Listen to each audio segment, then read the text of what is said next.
My name is Malinga Maki, and I stay at Babalong here in Kwakwa. And I studied at the Beacon Secondary School last year. I did my grade 8 to 12 here at the Beacon. Okay, so tell us a little bit about your matric results that you achieved.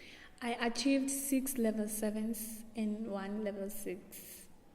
The 6 subjects were physical sciences, mathematics, life sciences, computer applications, technology, and life orientation.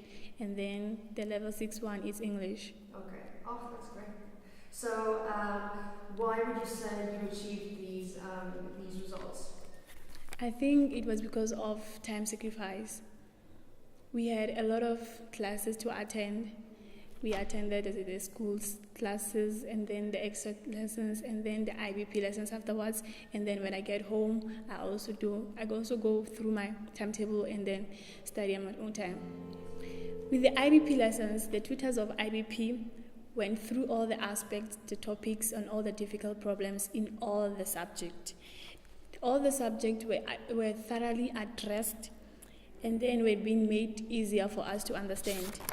And then the IBP tutors were slow-paced. In class, we had the slow-paced and the fast-paced, and then everybody was able to understand. And then one other thing is that the IBP was not only about presented lessons, there were also written activities, and then after a short while, we would go through them and do the remedials. So that was of great help too.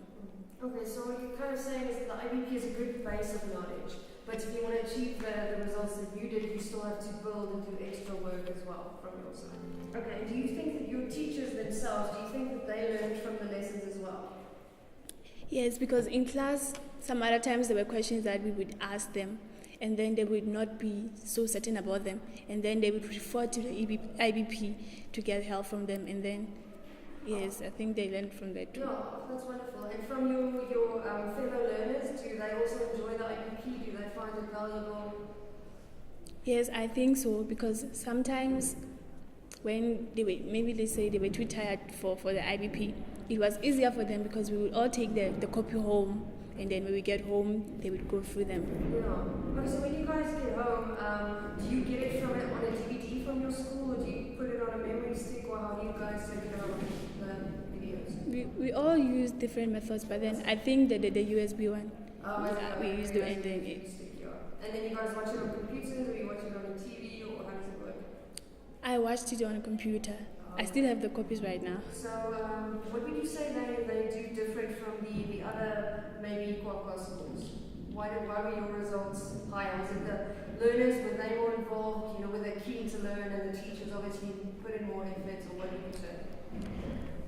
I would say they went an extra mile, They organized a few programs like camping. There's something called caging as well. We had to leave here at about 8 o'clock. So I think they went an extra mile to make sure that we achieved the best. If you could give advice to this year's matriculants, and keeping in mind ICT and all of those things, and new resources available to them, what would you say? I would say to them, we are advantaged to have supportive schools like the one I have, the Beacon, and then determined teachers, and then programs like IBP. We are all fortunate to have all of those, and then they should use that equipment as well. You should have friends that encourage you to read. You can't have friends that encourage you to go partying. So if you have the right friends, they will pull you to the right direction.